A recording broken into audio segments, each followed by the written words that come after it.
السلام علیکم ورحمۃ اللہ وبرکاتہ۔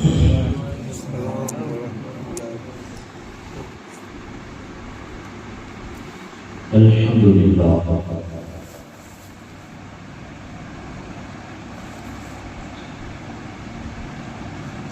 الحمد للہ رب العالمین والعاقبۃ للمتقین۔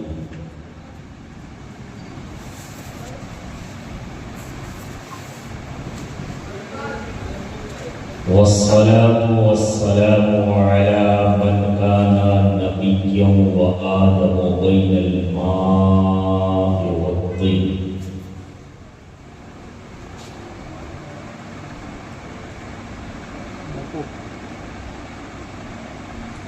وعلى آله وأصحابه وأزواجه وذرياته وأهل بيته وبره الغوث العازم الجيلاني البغدادي،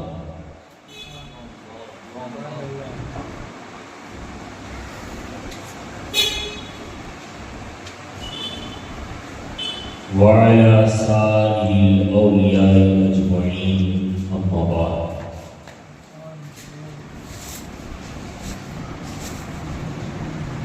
فقد قال الله تبارك وتعالى في القرآن المجيد والفرقان الحميد: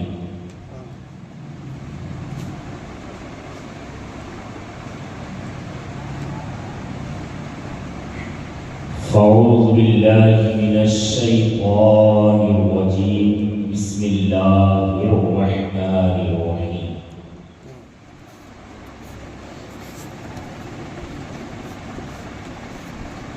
قد جاءكم من الله نور وكتاب مبين، آمنت بالله۔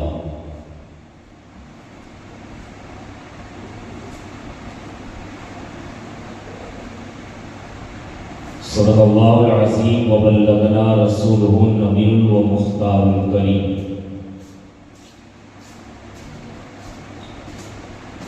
ونحن على ذلك لمن الشاهدين والشاكرين والذاكرين، والحمد لله رب العالمين۔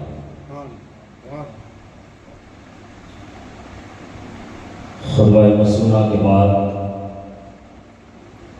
اللہ کے مقدس کلام قرآن پاک کی جس آیت نور کو تلاوت کرنے کا شرف حاصل ہوا،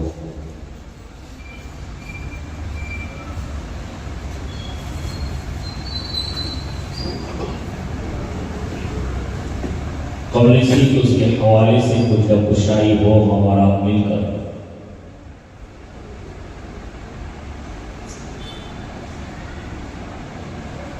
ہمارے اور تمہارے پیارے آقا لمبے لمبے ہاتھوں سے بھیک دینے والے داتا، یتیموں کو سینے سے لگانے والے آقا، چھوٹوں پر دستے شفقت پھیرنے والے آقا، ابو جہل کی بدبختی میں کنکریوں کو کلمہ پڑھانے والے آقا، ڈوبے ہوئے سورج کو انگلی کے اشارے سے واپس پلٹ دینے والے آقا، ہمارے اور تمہارے پیارے آقا جناب پاک محمد رسول اللہ ارواحنا فدا صلی اللہ علیہ وسلم کے دربار محربار میں انتہائی عقیدت، محبت، ادب و احترام کے ساتھ باواز بلند درود پاک کے لائے نشاور کریں اور پڑھیں اللہم صلی علی سیدنا محمد صلاۃ و سلام علیک یا رسول اللہ صلی اللہ علیہ وسلم۔ ایک مرتبہ اور نبی اور آل نبی کی بارگاہ میں باواز بلند درود پاک پیش کریں۔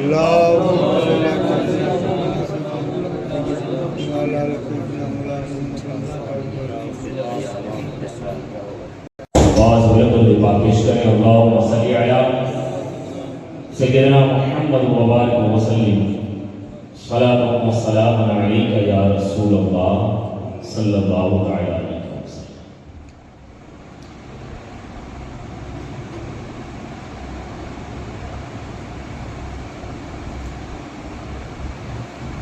اللہ نے ارشاد فرمایا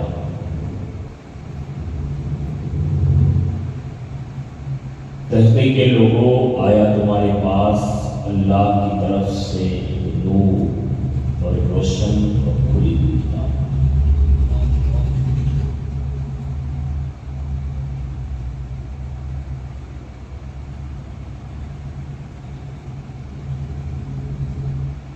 چونکہ آج کی محفل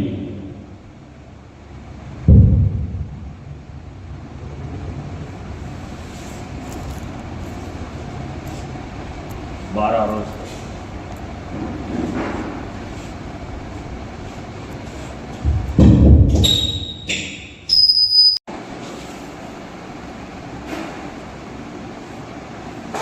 اس کا چاند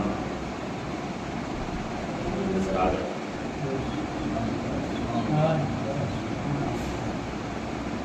گویا کہ عاشقوں کی عید کا چاند نظر آ گیا۔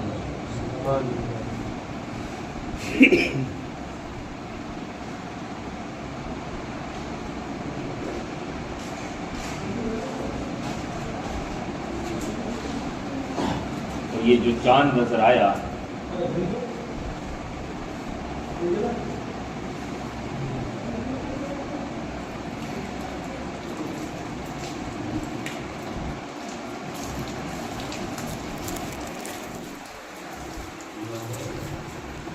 جس مہینے کا چاند نظر آیا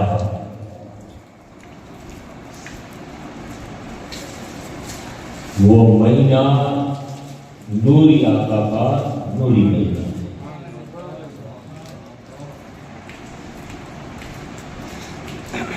غالباً میرے خیال سے ہم یہ پہلی محفل میں شریک ہوئے، ممکن ہے کہ یہ دوسری رات میں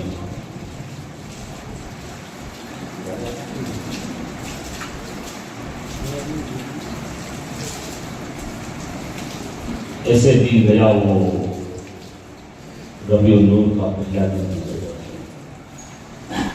آج دوسری رات ہے۔ اس حساب سے میرے خیال سے باری شریف معقول ہے۔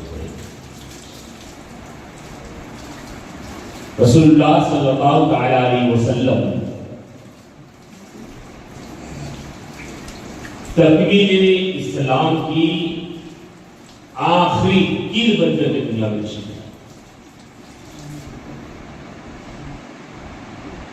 آدم علیہ السلام سے لے کر کے عیسیٰ علیہ السلام تک بے شمار انبیاء کرام، کم و بیش 1,24,000 انبیاء کرام دنیا کے اندر جگہ گزرے۔ ایک مشن کو لے کر کے آئے تھے، دین حنیف کو لے کر کے، اور اسی کی اشاعت کی ذمہ داری ان کے ذمہ تھی۔ لیکن تکمیل کا بیڑا اللہ نے اپنے حبیب کے سر کے اوپر رکھنا تھا۔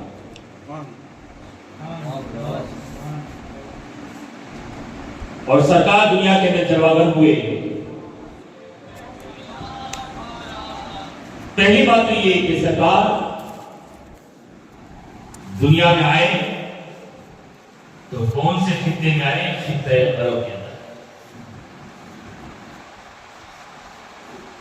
اب کسی کے ذہن میں ممکن ہے کہ سوال پیدا ہو، باری شریف کے حوالے سے باری شریف آتی ہے تو بہت سارے سوال پیدا ہوتے ہیں۔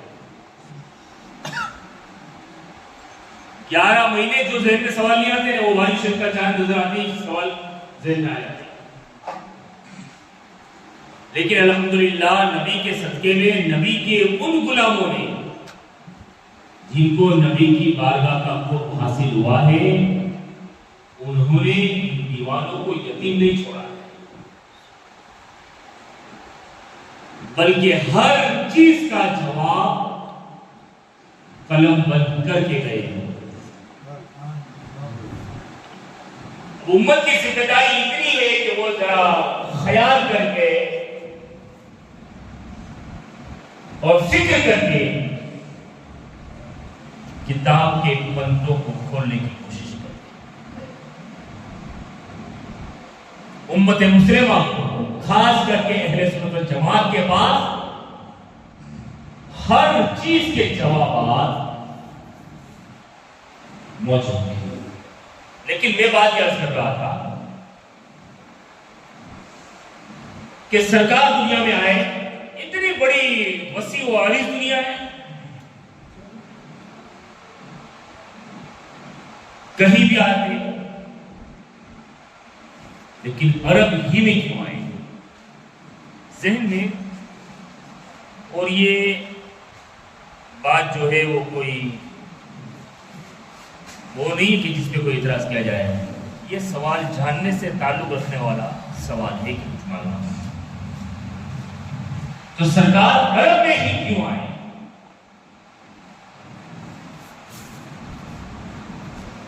تو اس کی وجہ جو میں نے پڑھا ہے،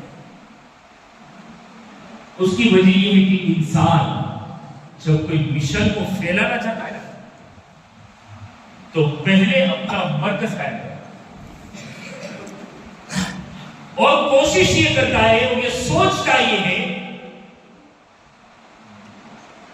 کہ مرکز ایسی جگہ پہ قائم ہو جو جگہ سینٹرل میں ہو،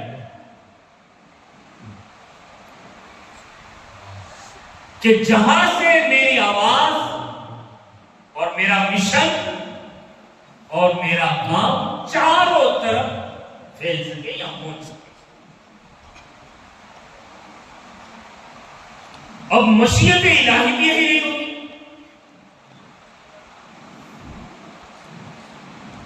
کہ اللہ نے اپنے حبیب کو خطہ عرب کے اندر بھیجا، کیوں؟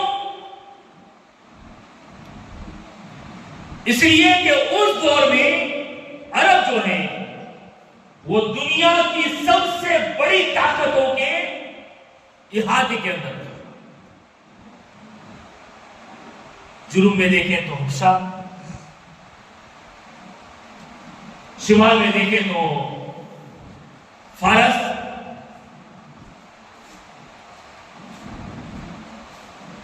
مشرق کی طرف اگر دیکھیں تو زیر روم سلطنت کا ایک ٹکڑا قسطنطنیہ،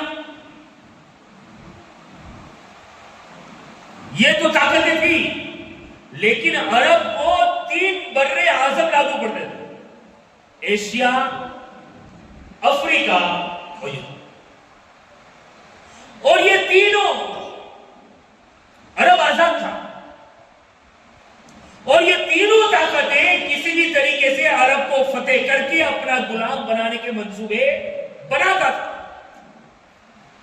پھر وہ منصوبوں کے تھے، لیکن میں آپ کو یہ سمجھانا چاہتا ہوں کہ تینوں بر اعظم اور اس کے بیچ میں عرب، اور اللہ نے یہ بھی نہیں چاہا کہ میرے حبیب کو ایسی جگہ پہ بھیجا جائے جو زمین کسی کی غلام ہے، اور عرب اس وقت آزاد تھا، نہ حبشہ کے حد کے اندر اس کے اندر تھا ماتحت تھا، نہ قیصر کے ماتحت تھا، نہ کسریٰ کے ماتحت تھا، نہ قسطنطنیہ کے ماتحت تھا۔ یہ لوگ چاہتے تھے کہ ان کو فتح کر کے اپنے قبضے میں کر لیا جائے، لیکن نہ کر سکے۔ نہ کرنے کی ایک وجہ یہ رہی کہ وہ عرب کو فتح کرنے کے لیے وہ تینوں ہی آپس میں لڑتے رہے، اور تینوں جب آپس میں لڑتے لڑتے وقت گزر گیا تو ایک دور ایسا بھی آیا کہ جب عرب کی سرزمین سے پسماندگوں کی چیخیں نکلنے لگی، عورتوں کی اور بچیوں کی منہ سے جب آؤ بکا آؤ زاری شروع ہونے لگی، معصوم معصوم بچے جب کے ملانے لگے، تو اللہ نے ان مجبور اور محتاج اور بے کس اور بے بس لوگوں کی ان صداؤں کو سن لیا رب کی رحمت نے، اور پھر ایک وقت ایسا بھی آیا کہ اللہ نے 12 ربیع النور کو اپنے حبیب پاک صلی اللہ علیہ وسلم کو مکہ کی سرزمین پہ ظاہری لبادے کے اندر ظاہری بشری ظاہری لبادہ اڑا کر کے اپنے حبیب پاک صلی اللہ تعالی علیہ وسلم کو دنیا میں مبعوث فرمایا۔ یہ سن کر سرکار کے تشریف لانے کے جو دنیا کے مناظر تھے نا، وہ 12ویں شب میں انشاءاللہ پڑھیں۔ لیکن اب میں یہ سوچتا ہوں چونکہ میرا پہلا سال ہے اور 12ویں شریف کے یہاں کے حالات سے، یہاں کے ماحول سے سنتا ہوں کہ جلوس ہوتا ہے، الحمدللہ اچھی بات ہے، ہونا بھی چاہیے۔ اور میں تو یہ کہتا ہوں کہ اس زمین کے اوپر جتنے رہ رہے ہیں ایک کو بھی جلوس کے وقت اپنے گھر میں باقی نہیں لینا چاہیے۔ نبی کی غلامی کا دم بھرتے ہیں تو پھر نبی کی میلاد کے جلوس میں شرکت کرنی چاہیے، اور جو نہ شریک ہو تو میں دو ہی جملے کہہ سکوں گا، یا تو وہ بڑا بدنصیب ہے، یا تو پھر سرکار کی پیدائش کے وقت جو روتا تھا اس کی ٹولی کا ماننے والا ہوگا۔ اس کے علاوہ تیسرا آپشن میرے سامنے کوئی ہے نہیں۔ تو بہرحال وہ 12ویں رات آئے گی، تب ایک اس رات سے ایک نورانی اور عجیب کیفیت ہوتی ہے، اور اس وقت کا حال اور ماحول کچھ الگ ہوتا ہے۔ تو پیدائش کے وقت کے جو مناظر تھے انشاءاللہ، لیکن ابھی میں یہ سوچ رہا ہوں کہ سیرت کے پہلو کو اٹھائے تو کہاں سے اٹھائے۔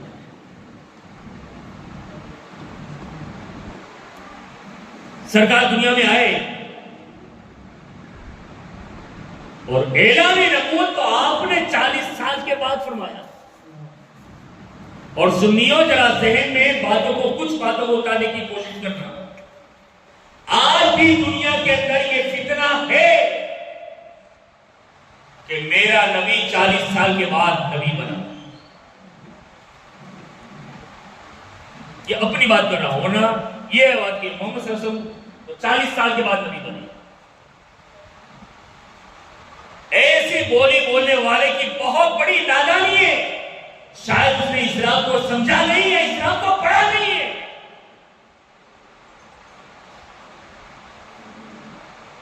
کیا حدیثیں سامنے سے نہیں گزری جو میرے آقا نے فرمایا کنتا نبی و آدم و بین الماء والطین؟ میں اس وقت بھی نبی تھا جب اللہ نے آدم کو مٹی اور پانی کے درمیان رکھا ہوا تھا، اس وقت بھی میں نبی تھا۔ لیکن اگر ایسی کوئی بات آئے تو خیال رکھیں، فوراً لاحول کی ضرب اپنی زبان سے نکالیں اور یہ کہیں کہ میرا نبی تو کیا تیری نسلوں کا وجود نہیں تھا، اس وقت بھی میرا نبی تھا۔ 40 سال کے بعد نبی نہیں بنا میرا نبی، بلکہ 40 سال کے بعد نبی ہونے کا اعلان فرمایا، اس لیے کہ کہیں حکومت کرنے کے لیے۔ ارے دنیا میں اعتبار سے دیکھو میں پولیٹیکل آدمی نہیں ہوں، میں کوئی راجکارنی یا مولوی نہیں ہوں، میں کبھی راجکارن کے میدان میں اترتا نہیں ہوں، اپنا یہ مزاج نہیں ہے، لیکن سمجھانے کے لیے بول رہا ہوں کہ اگر کسی کو سرپنچ میں چٹنی میں اگر فارم بھرنا ہے یا سبھیوں میں فارم بھرنا ہے تو حالات ایسے پیدا ہو جائیں گے کہ دوسرے کو بھی باپ کہنا پڑے گا۔ یہ ٹارگٹ نہیں ہو میں اپنا کوئی، اس لیے مجھے تو یہاں پتا ہی نہیں ہے کہ یہاں ووٹ کتنے ہیں، سبھی کتنے، اپنے کو اس سسٹم کو نہیں ہے، لیکن میں آپ کو سمجھانے کے لیے بول رہا ہوں کہ جب اپنا سکہ منوانا ہو تو لوگوں کو اپنی طرف مائل کرنے پڑے۔ ابھی تو بہت کچھ ہو جاتا ہے بھائی، یہاں کا میں نہیں جنرل بات کر رہا ہوں، ابھی تو بہت کچھ ہو جاتا ہے، ہاں میں ہاں بھی ملا دیتے ہیں، ضرورت پڑتی ہے تو اس کی سپلائی بھی ہو جاتی ہے، آخری رات تو بولتے قتل کی رات ہے تو اس میں تو پھر بٹوارے بھی ہوتے ہیں، سب کچھ ہوتا ہے، صرف ایک انسان کا ایک ووٹ پانے کے لیے۔ لیکن مصطفیٰ کو تو پوری دنیا کو منوانا تھا نا،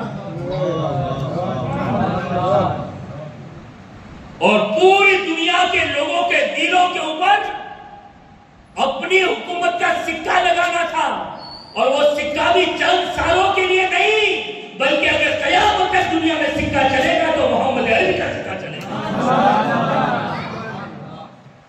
وہ سکہ لگوانا تھا، لگوانا۔ تو اللہ کی مشیت نے یہ چاہا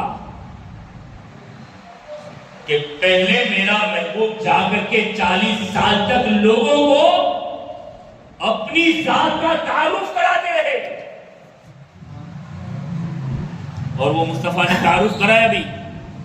کیسا تعارف کرایا؟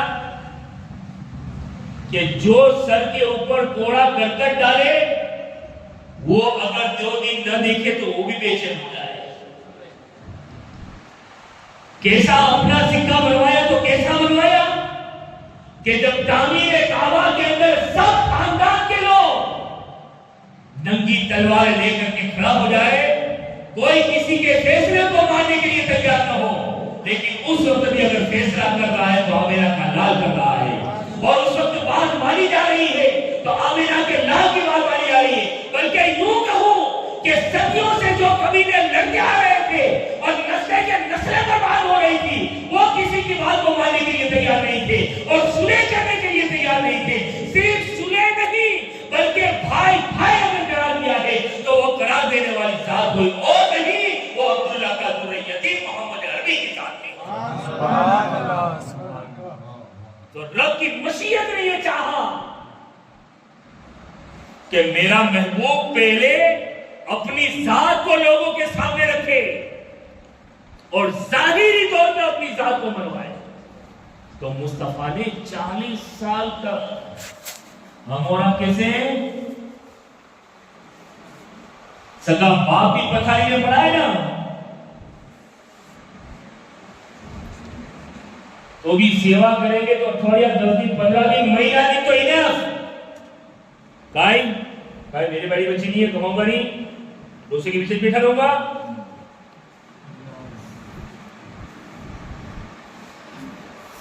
اور اگر اللہ نے دیا ہے میاں صاحب بیٹھ گئے تو بیگم صاحبہ کہیں گی بچی چولہے میں انجڑے پھانسیاں کھائی نہیں ہو۔ یہ حقیقت پہ مبنی ہمارے معاشرے کی بات کر رہا ہوں میں، اس لیے کہ آج ہمارے معاشرے کے اندر جو تضاد ہے نا، لڑائی چل رہے، بڑا افسوس ہوتا ہے۔ میرا نبی جس کا ہم میلاد منا رہے، جس کے نام کے ہم پرچم لگاتے، لائٹیں لگاتے، لیمپ لگاتے، نہ جانے کیا سے کیا لگاتے، لگاؤ خوب لگاؤ، یہ بیکار نہیں جائے گا تمہارا۔ اور اگر کوئی کہتا ہے کہ فضول خرچی ہے تو ہم ان کو قرآن اور حدیث سے ثابت کر کے بتانے کے لیے تیار ہیں کہ فضول خرچی پہلے تم نے سمجھائی کہاں ہے کہ فضول خرچی کس کو کہتے ہیں؟ اگر فضول خرچی سمجھ لیا ہوگا کہ فضول خرچی کہتے ہیں کس کو، جیسے مثال کے طور پہ درگاہ کے معاملات دے لو، یہ بات ہو رہی کہ اولیاء کرام کا ادب و احترام ہونا چاہیے، لیکن تھوڑے سے جھک کر کے سنی چومتا ہے تو کہتا ہے سجدہ کرتا ہے۔ تجھے یہی پتا نہیں کہ سجدہ کہتے ہیں کس کو؟ اگر سجدے کی حقیقی کیفیت سمجھ گیا ہوتا تو سنی کو جو اللہ کے ولی کے مزار کو جھکتا ہے اس کے اوپر سجدہ کرنے کا فتویٰ تو نہ لگاتا کبھی۔ ایسے ہی تو نے فضول خرچی کہتے ہیں کس کو، یہ تجھے کبھی سمجھا ہی نہیں ہے۔ اگر سمجھنا ہے تو تجھے سنی علماء کے پیر دبانے پڑیں گے، کیونکہ جب کہیں حوالے نہیں ملتے ہیں تو میرے امام کے فتاوی رضیہ کے اندر ہر چیز کا حوالہ ملتا ہوا نظر آئے گا، اس لیے کہ وہ میرے امام نے سنیت کی خدمت ہی ایسی کر کے گیا ہے کہ قیامت تک کے لیے کسی کو کسی فتوے کے حوالے سے یا مسئلے کے حوالے سے محتاج ہونا ہی نہیں پڑے گا۔ تو بہرحال بات میں عرض کر رہا تھا کہ میرے نبی نے 40 سال تک کو منوایا اپنے آپ، اور ہر میدان مانے، لیکن حق و باطل کا مارکا آتا ہے نا تو ٹکراؤ ہوتا ہی۔ بہرحال بات میں نے عرض کری کہ 40 سال کے بعد نبی نہیں بنایا، میرے نبی نے 40 سال تک اپنے آپ کو منوایا، اور پھر 40 سال کے بعد اعلان نبوت۔ نبی نے اپنے آپ کو نبی ہونے کا ظاہر 40 سال کے بعد فرمایا، ایسا نہیں ہے کہ میرا نبی 40 سال کے بعد نبی بنا۔ کیا یہ ایک نہیں، یہ حدیث ابن کم ہے؟ اول ما خلق اللہ نوری، سب سے پہلے جب کچھ نہیں تھا تو اللہ نے سب سے پہلے میرے نور کو پیدا فرمایا، میرے مصطفیٰ۔ کیا یہ کوئی کم ہے؟ کنت نبی و آدم و بین الماء والطین، کیا حدیثیں پڑھی نہیں ہے؟ اور اگر پڑھی ہے تو سمجھ نہیں پائے ہیں، اور اگر دلیل دی جاتی ہے تو پھر بات یہ آتی کہ یہ تو ضعیف ہے، لیکن عقل کے اندھوں کو یہ بھی معلوم ہونا چاہیے کہ جب عظمت رسول اور فضیلت کی جب بات آتی ہے تو پھر وہاں حدیث ضعیف بھی معتبر ہو جایا کرتی ہے، وہ حدیث بھی بڑی وزن والی ہو جایا کرتی ہے۔ بہرحال تو میرے آقا علیہ الصلوۃ والتسلیم نے 40 سال کے بعد اعلان نبوت فرمایا، اور پھر وہ لوگ جو یوں کہتے تھے کہ محمد صلی اللہ علیہ وسلم، میرا اس کے ساتھ سمادھان نہیں ہوتا ہے، سمادھان کروا دو نا۔ ایسے لوگ جو کہتے ہیں کہ محمد صلی اللہ علیہ وسلم میرا مال چوری ہو جاتا ہے، اپنے پاس رکھو نا۔ ایسے لوگ جس وقت رسول اللہ نے کہا نا قولوا لا الہ الا اللہ فلیفلح، یا معاشر القریش قولوا لا الہ الا اللہ فلیفلح، اے قریش کے لوگوں تم صرف کہہ دو لا الہ الا اللہ محمد رسول اللہ، کامیاب ہو جاؤ گے۔ اتنا کہنا تھا کہ ادھر سے جھٹکا، ادھر سے جھٹکا، ادھر سے جھٹکا، ادھر سے جھٹکا، بہرحال وہ نکل گئے۔ لیکن اس کے بعد بھی 10 سال میرے نبی نے مکہ کے اندر کفر و شرک کے درمیان لے کر کے دن کی اشاعت کی، لیکن مشیت یزدی کی بنیاد کے اوپر میرے آقا کو 13 سال 53 سال کی عمر ہوئی، رب کا حکم ہوا کہ محبوب اب ہجرت کر جاؤ اور مجھے اس سیرت کو ہجرت سے اٹھانا۔ تو سرکار ہجرت کر کے مدینہ تشریف لائے، وہ ہجرت کا معاملہ اپنی جگہ کے اوپر ہے، مولا کائنات کی سیرت سنتے ہیں تو اس میں بھی آ جاتا ہے، اور الگ الگ بیانوں میں وغیرہ میں بھی آ جاتا ہے، لیکن جہاں کہیں ٹچنگ ہوتا ہوگا تو تھوڑی سی بات لے کر کے آنے کی کوشش کروں۔ لیکن میرے آقا ہجرت کر کے مدینہ آئے اور سب سے پہلے کہاں قیام کیا؟ قباء میں۔ ہمارے باپو ہے اور ہمارے رفیق باپو ہے جو دیدار کر کے آئے ہیں، وہ جانتے ہیں۔ آپ میں سے اگر کوئی ہو کے آیا ہوگا تو حج کر دیا، عمرہ کرنا، آپ نے کہاں قیام فرمایا؟ قباء۔ بتایا جا رہا ہے کہ قباء میں ایک روایت میں 14 اور ایک روایت میں 24 دن آپ کا قیام ہوا۔ ان دنوں میں بھی وہاں مسجد قباء کا قائم فرمایا، اور اس مسجد کی تعمیر میں بڑے بڑے وزنی پتھر میرے آقا صحابہ کے ساتھ ساتھ خود بھی آقا وہ پتھر لے کر کے وہ دیوار جو تعمیر ہوتی تھی اس کے اندر پتھر رکھا، لیکن سرکار کے دیوار تھے نا صحابہ، تو سرکار کو پتھر کا دے کے مصطفیٰ کی تعلیمات کو بھی دیکھی اور آپ کی زندگی کو بھی دیکھی۔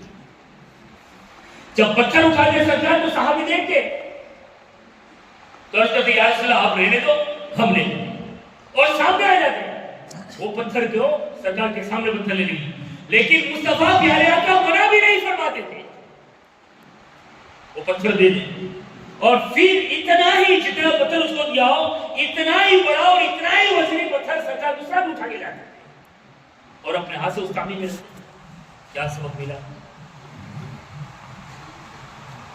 کہ ہر بات میں اپنے کسی مسلمان بھائی کو جھڑکنا بھی نہیں چاہیے اور ہر بات میں منع بھی نہیں کرنا چاہیے۔ آج تو ہمارا ہاں پانے کا معاملہ بھی اور نہ پانے کا معاملہ بھی یہ کہ منہ دیکھ کے ڈیلے کرنے والا ہے۔ یہ تعلیم مصطفیٰ پیارے آقا کی نہیں ہے۔ ارے کبھی میرے پیارے آقا نے کافروں کو منع نہیں کیا ہے تو پھر ہم اپنے مسلمان بھائی کو جھڑکیں گے؟ اس لیے تو میرے امام نے غالباً کہا ہے کہ سرکار میں نہ لا ہے نہ حاجت اگر،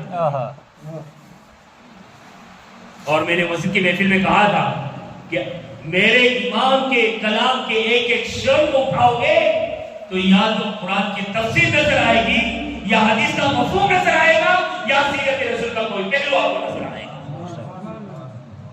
تو سرکار کے دربار میں کبھی لا نہیں آئی، تو سرکار منا نہیں دے دے۔ اور دوسرا مطلب بہرحال وہ مسجد قباء تعمیر کی، مسجد قباء تعمیر ہو جانے کے بعد، اور یہی وہ مسجد ہے جس کا ذکر اللہ نے قرآن میں فرمایا، لَمَسْجِدٌ أُسِّسَ عَلَى التَّقْوَى مِنْ أَوَّلِ يَوْمٍ،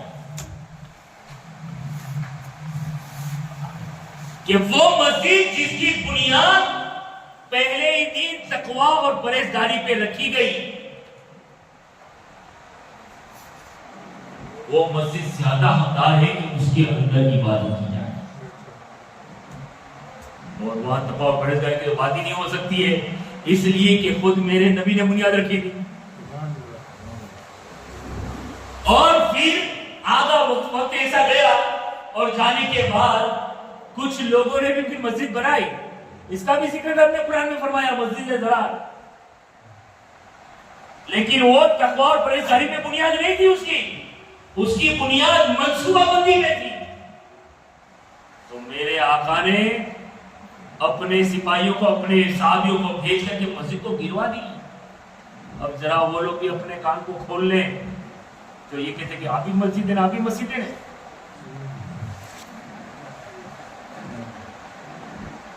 ذرا کان کے پردوں کو کھول کر کے رکھیں، کیا کہیں گے آپ؟ ایک طرف مسجد قباء جس کی بنیاد میرے مصطفیٰ نے ڈالی، تو اس کی تاریخ کا خطبہ قرآن پڑھ رہا ہے، لَمَسْجِدٌ أُسِّسَ عَلَى التَّقْوَى مِنْ أَوَّلِ يَوْمٍ، کہ جس مسجد کی بنیاد تقویٰ اور پرہیزگاری پہ ڈالی گئی، وہ مسجد زیادہ حقدار ہے کہ اس میں عبادت کی جائے۔ اور ایک طرف وہ مسجد بھی ہے کہ جہاں مصطفیٰ یا مصطفیٰ کے صحابی میں سے کسی نے بنیاد نہیں ڈالی تھی، وہ لوگ جو مصطفیٰ کی عظمت کو گھٹانا چاہتے تھے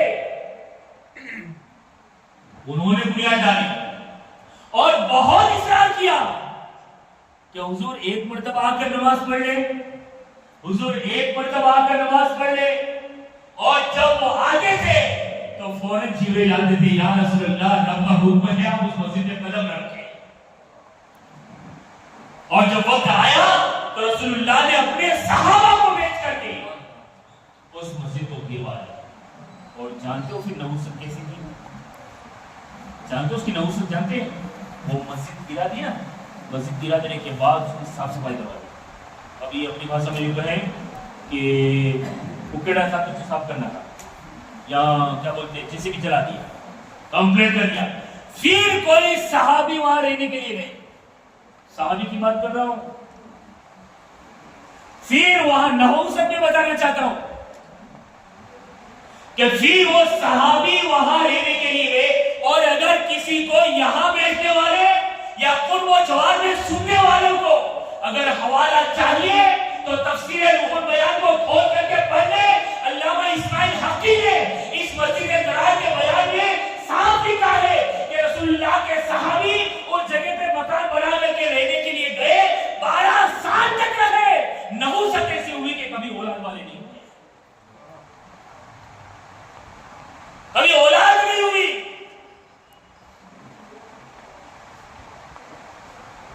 لیکن جیسے ہی اس جگہ کو چھوڑا اور مقام تبدیل کر لیا تو اللہ نے 1 سال میں اولاد عطا فرمائی۔ اب کان کھولے وہ لوگ جو کہتے ہیں وہ بھی اللہ کا نام لے، ہم بھی اللہ کا نام لے، وہ بھی مسجد یہ بھی مسجد، تو سب سے بڑے گلے بات تو میں نے سنی نا، تو مسجد کی رات کیا کہیں۔ بہرحال تو رسول اللہ صلی اللہ علیہ وسلم 14 یا 24 دن رکنے کے بعد مسجد قباء کا مکمل معاملہ کر لینے کے بعد یعنی آقا علیہ الصلوۃ والسلام وہاں سے چلے، اور راستے میں قبیلہ بنو سالم کے اندر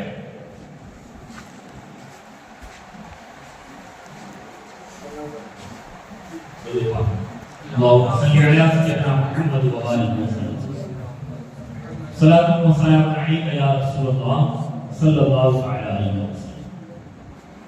وہاں سے چلے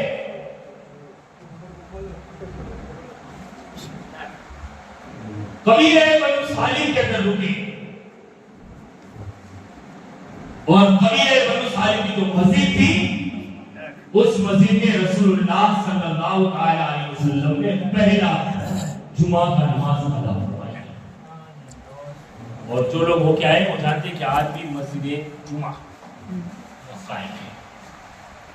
اب یہ پتا قبیلہ بنو سالم مدینہ کی آبادی سے تھوڑی دور. اب یہ آواز اور یہ پتا مدینہ کے لوگوں کو چلا تو مدینہ کے لوگ چونکہ رسول اللہ کے منتظر تو تھے اب پتا چلا تو وہ لوگ سرکار کی استقبال کے لیے چلے اور استقبال کے لیے بھی بڑی شاہانہ انداز میں چلے. لباسوں سے ہتھیاروں سے لیس اور دو قطاریں ایک لائن اس طرف ایک لائن اس طرف دور میں چلے گئے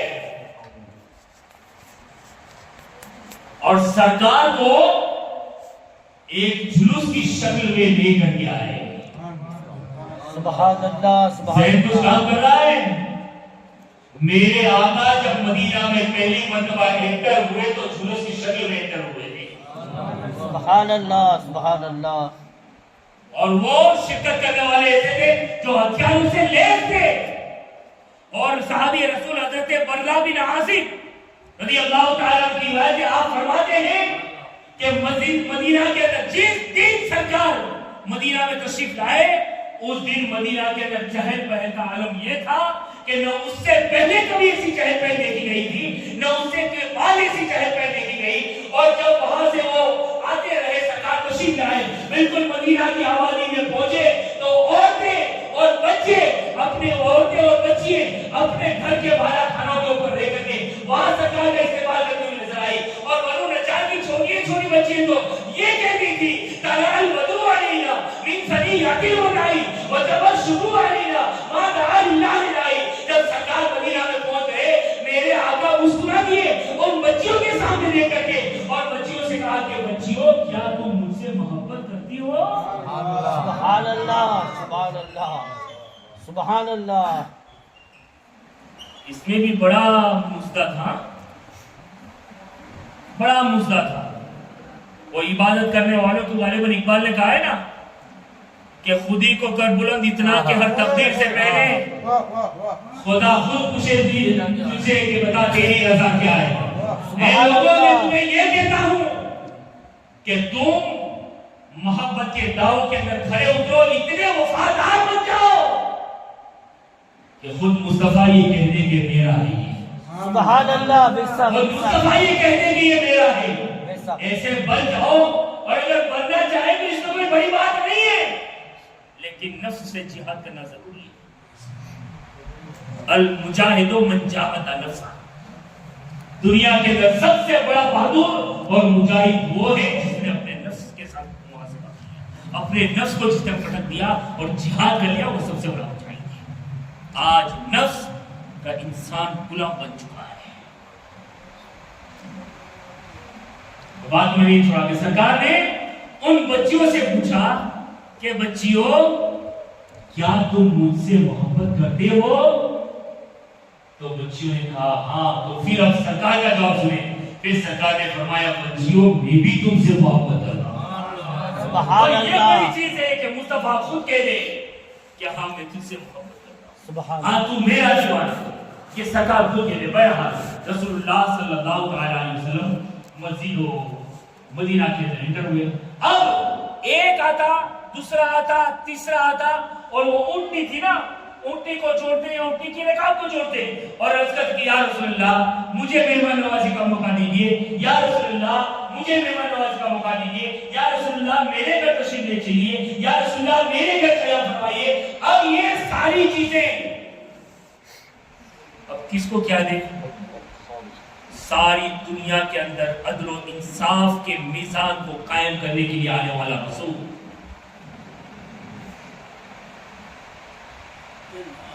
ناانصافی کو مٹانے کے لیے آنے والا نبی بڑا نفیس جواب دیتا ہے. کیا فرماتے ہیں؟ اے لوگوں، میری اونٹنی کی رکاب کو چھوڑ دی جائے. وہ حکم خداوندی کی پابند ہے. یہ اونٹنی جہاں قیام کرے گی بیٹے کی، اسی گھر میں آپ قیام کریں گے.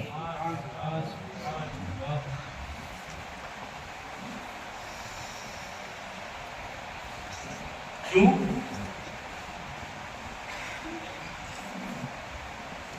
اس لیے کہ نبی کی وہ ذات ہے جس کے حوالے سے قرآن کہہ رہا ہے وَعَلَّمَكَ مَا لَمْ تَكُونُ تَعْلَمُ وَكَانَ فَضْلُ اللَّهِ عَلَيْكَ عَظِيمًا.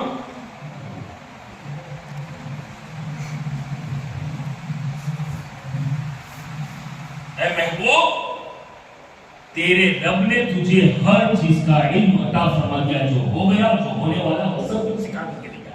وَعَلَّمَكَ، تجھے سکھا کر دیا. اور یہ تجھ پہ اللہ کا بہت بڑا فضل ہے. رسول اللہ صلی اللہ علیہ وسلم، ظاہر سی بات ہے کہ پیارے آقا تو دنیا والوں تک اسلام کو پہنچانے کے لیے آئے تھے نا، اور مدینہ میں ابھی انٹری ہے. اتنے امیدوار تھے، اور اگر ایک کو کہتے تھے کہ ہاں تیرے یہ قیام کرتا ہوں تو دوسروں کا دل دکھ سکتا تھا. اور میرے مصطفیٰ تو دکھی دلوں کا سہارا بننے کے لیے تشریف لائے ہوئے تھے، کسی کا دل توڑنے کے لیے نہیں آئے. اب اے رسول اللہ نے فرمایا اونٹنی کی رکاب کو چھوڑ دیا ہے. جس جگہ وہ قیام کرے گی رکے گی، وہیں ہمارا قیام ہوگا. عجیب اتفاق دیکھیے. بیان سنا ہے نا، سنا ہے نا آپ نے کہ کہاں قیام کیا؟ ابو ایوب انصاری کے، حضرت ابو ایوب انصاری کے مکان کے آنگن میں وہ اپنی بیٹی. اب ذرا میں آپ کو تھوڑا سا پیچھے لے جاؤں، تھوڑا نہیں، پہلے تو حضرت سلیمان کے زمانے کے لیے.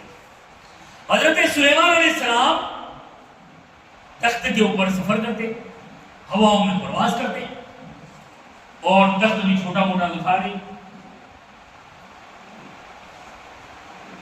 اور اتنا بڑا تخت ہوا اڑا کے لے جاتی جہاں جانا ہوتا. ایک مرتبہ آپ سیر و سیاحت کرتے ہوئے گزرے، اللہ کا نبی ہے نا. حضرت سلیمان تخت کے اوپر بیٹھے اور سواری اور سیر و سیاحت کرتے ہوئے گزرے تو اچانک ایک جگہ آئی، وہاں اس تخت کے اندر حرکت ہونے لگی، اس تخت میں جنبش ہونے لگی. تو حضرت سلیمان نے کہا کہ کیا بات ہے، آج تک تو کبھی سستی نہیں دکھائی، لیکن آج سستی. اس تخت نے کہا کہ میرا ایسی راہ سے گزر ہو رہا ہے، ایسی جگہ سے گزر ہو رہا ہے جس جگہ کے اوپر اللہ کا وہ حبیب جس کے صدقے میں اللہ نے ساری کائنات کو پیدا کیا ہے، اس نبی کی قیام گاہ جو آنے والے وقت میں جس کو مدینہ الرسول سے نام یاد کیا جائے گا، وہ مدینہ کی سرزمین آ رہی ہے. اس لیے میں جنبش کر رہا ہوں. ابھی مدینہ آباد نہیں ہوا ہے، اور یہ سلیمان علیہ السلام کے دور کی بات ہے. لیکن پھر یہ وہ زمین مدینہ کی بات ہو رہی ہے. لیکن مجھے ابو ایوب انصاری کے حوالے سے بتانا ہے کہ رسول اللہ کے دنیا میں تشریف لانے سے 2000 سال پہلے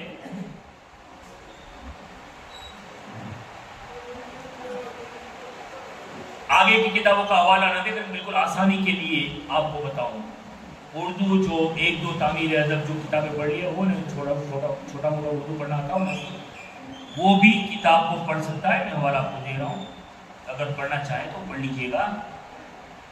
سچی حکایت کے اندر یہ بات علامہ ابو النور محمد بشیر نے تحریر فرمائی ہے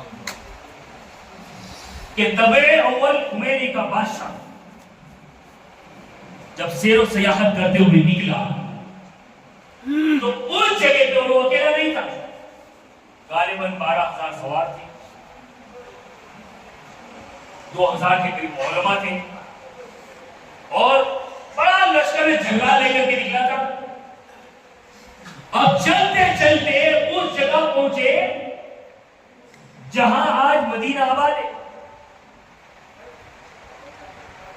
وہاں قیام کیا، اور وہ جو علماء تھے نا وہ توریت، زبور، انجیل وغیرہ کے عالم تھے. صبح بادشاہ نے روانگی کا حکم دیا تو وہ علماء نے کہا کہ بادشاہ سلامت آپ کو جانا ہے تو آپ جائیے، ہم تو آنے والے نہیں ہیں. بادشاہ نے کہا کیا بات ہے، اچانک 1 رات کے اندر طبیعت بدل گئی، مجھے کیا ہے؟ تو کہا کہ ہم اس جگہ کو محسوس کرتے ہیں، یہ وہی جگہ ہے کہ جس جگہ پہ نبی آخر الزمان آ کر کے آرام فرمانے والے ہیں. میرے ہم نے توریت، زبور، انجیل کے اندر اس جگہ کی جو جو نشانیاں پڑھی ہیں وہ ساری نشانیاں ہم یہاں پا رہے ہیں. ہم اس امید پہ رک رہے ہیں کہ شاید ہماری حیاتی میں اگر وہ نبی آ جائے تو ہمیں انہیں کی غلامی کا شرف حاصل ہو. آپ بادشاہ کی بھی دل کی دنیا بدلی، لیکن بادشاہ کا حکومت کا مسئلہ تھا. اس نے لے کر فوراً کہا کہ علماء کے لیے مکان تعمیر کرو، سب سنگل مکان تعمیر کرو، اور ایک مکان 2 منزلہ تعمیر کرو. تعمیر شروع ہوا، جب مکمل ہو گیا تو طبع الحمیری کا بادشاہ اس نے خط لکھا اور علماء کی جماعت کے سب سے بڑے عالم تھے نا اس کو خط لکھا اور کہا کہ اگر تمہاری رسول اللہ سے ملاقات ہو جائے تو یہ میرا خط پہنچا دینا، اور اگر تمہاری زندگی کے آخری دن آ جائے تو اپنے بیٹے کو دے دینا، اگر وہ بھی اس کو وصیت کر دینا، اگر وہ لوگ پوچھ لیں اس کے بعد یہ نسل بعدہ نسل منتقل کرتے رہنا، اور یہ خط رسول اللہ تک پہنچ جائے ایسے کوئی اسباب نہیں آتا. ٹھیک، اب وہ علماء رک گئے بادشاہ کے روان، لیکن اس نے بادشاہ نے اس خط میں رسول اللہ کے ساتھ اپنی دل جوئی اور وفاداری کو ذکر کیا تھا، اور باقی لوگوں کے بعد میں یہ باقی لوگوں کے ایمان کروانے سے. اب وہ بادشاہ چلا گیا، یہاں کے علماء ان کی عمریں ہونے لگی، انہوں نے ان کے بیٹے کو دیا، انہوں نے ان کے بیٹے کو دیا، انہوں نے ان کے بیٹے کو دیا، انہوں نے ان کے بیٹے. البتہ یہ کہ علماء کی نسل کے اندر آگے جا کر کے جو پیدا ہوئے انہی کو حضرت ابو ایوب انصاری کہا جاتا ہے. سبحان اللہ، سبحان دو اللہ. منزلہ مکان میں رہ رہے تھے نا، اور وہ 2 منزلہ مکان کس کے لیے بنایا تھا؟ سب علماء کے لیے تو بنا دیے گئے تھے نا، لیکن بڑے عالم صاحب کو مکان کی ذمہ داری دی تھی اور کہا تھا کہ اگر نبی آئے تو میری طرف سے بطور تحفہ یہ 2 منزلہ مکان نبی کی بارگاہ میں پیش کر دینا اور انتہائی نامہ پیش کر دینا، اور نسل بادل جو کچھ بھی راستے ہم مارو. اب حضرت ابو ایوب انصاری نے وہ خط اپنے غلام کو دیا تھا اور کہا تھا کہ اس کو سنبھال کے رکھنا، یہ امانت ہے، اگر نبی آ جائے تو نبی کو یہ پہنچانا پڑے گا، سنبھال کے رکھنا میں کبھی بھی مانگ سکتا ہوں. یا حضرت ابو ایوب انصاری نے دے دیا. اب یہاں جو میں نے چھوڑا تھا، اب رسول اللہ کی اونٹنی بیٹھ گئی، فکس ہو گیا کہ ابو ایوب انصاری کے گھر میں سرکار قیام کریں گے. حضرت ابو ایوب انصاری نے خود نے سرکار کا مکمل سامان وغیرہ اٹھایا اور سرکار سے کہا یا رسول اللہ 2 منزلہ مکان ہے، آپ اوپر تشریف لے جائیں. لیکن اپنی بھاشا میں کہتے ہیں نا دکھیوں کا بیلی، دکھیوں کا بیلی کس کو کہتے ہیں؟ اگر وہ دیکھنا ہے تو میرے نبی کی سیرت کو. بے سہاروں کا سہارا کس کو کہتے ہیں؟ یہ جاننا ہے تو میرے نبی کی زندگی کو پڑھو. ہم نے نبی کی زندگی کو سمجھا کہاں ہے، پڑھا کہاں ہے؟ ہم نے پڑھو تو صحیح، نبی کی زندگی کو دیکھو تو صحیح، نبی کی سیرت کو دیکھو تو صحیح. اور رسول اللہ کی بات میں کیا کیا؟ رسول اللہ اوپر آپ تشریف لے جائیں، نیچے میں رہوں گا. میرے آقا نے فرمایا نہیں، نیچے ہم رہیں گے. کیوں؟ 2 چیز کا خیال کیا تھا. ایک تو یہ کہ اگر میں اوپر رہوں گا ابو ایوب انصاری نیچے رہیں گے تو ان کی بیوی بھی ہوگی تو بار بار لوگ آگے جاتے رہیں گے تو پھر حضرت ابو ایوب انصاری کے گھر کے معاملات تیز رہیں گے اور لوگوں کے آنے کی وجہ سے ان کو تکلیفیں بھی ہو سکتی ہے، مطلب کہ بار بار ڈسٹرب وغیرہ ہو سکتی ہے. تو ان چیزوں ساری چیزوں کا خیال کرتے ہوئے رسول اللہ نے یہ سوچا ہوگا کہ جو آئے نیچے رہوں گا، جو آئے مجھ سے ملاقات کر کے چلا جائے اور ان کو بھی ڈسٹرب نہ ہو. لیکن انہوں نے بھی اتنا اہتمام کیا لیکن بڑے نصیبے والے ابو ایوب انصاری کہ کوئی سرکار کا غلام اور سرکار کے صحابی ایک وقت کی سرکار دعوت دے لے، یہ ہر صحابی تمنا کیا کرتے تھے، لیکن ابو ایوب انصاری کا وہ نصیبہ ہے جس نے 7 مہینے تک رسول اللہ کی میزبانی فرمائی ہے۔ سبحان اللہ سبحان اللہ۔ اب بہرحال سامان وغیرہ رکھ دیا گیا، وہ اوپر کا منزلہ نہ رکھ کر کے نیچے کی منزل پہ سرکار، اب سرکار کا قیام ہو گیا۔ اب قیام ہو گیا نا، ایک آتا ہے ہاتھ چومتا ہے، ملاقات کرتا ہے، دست بوسی کرتا ہے، دوسرا آتا ہے سرکار سب کے سامنے دیکھ رہے ہیں، اور پھر وہ آگے بھی چاہیے آنکھ والا تیری چوبل کا دیکھے، بول رہے جن کو کیا نظر آئے وہ کیا دیکھے، بھلا مصطفیٰ کی آنکھوں سے بڑھ کر کے کون آگے ہو سکتی ہے؟ اب رسول اللہ صلی اللہ علیہ وسلم ہر ایک کو دیکھتے ہیں۔ اتنے میں ابو ایوب انصاری کے غلام آئے، اور جیسے ہی سرکار سے ملاقات کی، ہاتھ چومائی تھا کہ فوراً خود میرے آقا نے فرمایا، اے ابو ایوب انصاری کے غلام، وہ بادشاہ تبع عمر حمیدی نے جو میرا خط دیا تھا وہ کہاں ہے؟ سبحان اللہ۔ تو کیا میرے امام نے کہا وہ غلط تو نہیں ہے نا؟ اور کوئی غیب کیا تم سے نکاح ہو بلا، جب نہ خدا ہی چھپا تم پہ کرو، نہ ابو ایوب انصاری نے کہا ہے نہ کسی صحابی نے کہا ہے۔ ارے اپنی سرکار کو پورا یہ بھی پتا نہیں تھا یہ کون ہے یہ کون ہے، ہر چیز کا علم تھا، لیکن ظاہری طور پہ ملاقات تو نہیں تھی۔ وہی بیت عقبہ اول اور بیت عقبہ ثانیہ کے اندر جو چند مسلمان گئے تھے مکہ کے اندر، اور وہاں مسلمان سرکار کے حال ہو کر کے آئے تھے، انہی لوگوں کی زیادہ جان پہچان تھی، ورنہ بھی وہ سب سے تو ملاقات نہیں تھی۔ لیکن کسی نے نہیں کہا، پھر بھی میرے آقا اس غلام کو دیکھ کر کے پہلی بات یہ کرتے ہیں، اے ابو ایوب انصاری کے غلام، میری جو امانت تیرے پاس ہے وہ میرے حوالے کر۔ سبحان اللہ سبحان اللہ۔ اب تو مانو گے نا کہ رب نے فرمایا وَعَلَّمَكَ مَا لَمْ تَكُونُ تَعْلَمُ وَكَانَ فَضْلُ اللَّهِ عَلَيْكَ عَظِيمًا۔ جو ہو گیا ہے وہ بھی رب نے سکھا کے بھیجا ہے، اور جو ہونے والا ہے وہ بھی رب نے سکھا کے بھیجا ہے۔ بہرحال اب حضرت ابو ایوب انصاری رضی اللہ تعالیٰ عنہ سرکار کی موقع میں خدمت کرتے، اپنے گھر کا خیال کرتے، لیکن اتنا احترام ادب و احترام کا خیال کرتے تھے کہ ایک مرتبہ اچانک آپ کے اوپر والے منزلے میں پانی کا گھڑا ٹوٹ گیا، وہ مٹی کے ہوتے نا، وہ ٹوٹ گیا تو جانتے ابو ایوب انصاری کی بہت غربت تھی، اور جو اللہ کے مقبول ہوئے نا ان کی زندگی غربت والی ہوئی۔ اب اگر کسی کے پاس مال ہے تو ہم اس کے مخالف نہیں، عثمان غنی بھی کوئی کم نہیں تھے، عبد الرحمن بن عوف بھی کوئی کم نہیں تھے، ان کو بھی دیا تھا، لیکن پیارے آقا نے غربت والی زندگی اس لیے پسند فرمائی اور اپنے صحابیوں کو اس لیے تعلیم دی تاکہ آنے والے امتی وہ جو غریب طبقے سے ہو وہ مایوس نہ ہو، بلکہ اپنے نبی کی زندگی کو دیکھ کر کے دل کو تسکین دے دے، دل کو سکون پہنچا دے کہ بھائی صرف ہم ہی نہیں، ہم جس نبی کا کلمہ پڑھتے ہیں اس نبی کی بھی زندگی بڑی غربت والی تھی، ورنہ اگر نبی حکم دیتا تو چاند کیا بولتے سونا چاندی کے پہاڑ ساتھ میں چلتے ہیں، یہ سب، لیکن نبی نے غربت والی زندگی پسند کی، تو ابو ایوب انصاری کی زندگی بڑی غربت والی تھی۔ گھر میں اوڑھنے کے لیے دیکھیے جو باتیں میں وہی باتیں رکھوں گا جو میرے مطالعے سے گزری ہے۔ ابو ایوب انصاری کے گھر میں اوڑھنے کے لیے صرف ایک ڈھابلا تھا، اس کو ہم کمبل کہتے ہیں، اور مٹی کا جو پانی کا گھڑا تھا وہ ٹوٹ گیا، تو ابو ایوب انصاری کو یہ گوارا نہ ہوا کہ جہاں نیچے میرا نبی رہ رہا ہے وہاں تک ایک قطرہ پانی نہیں پہنچے،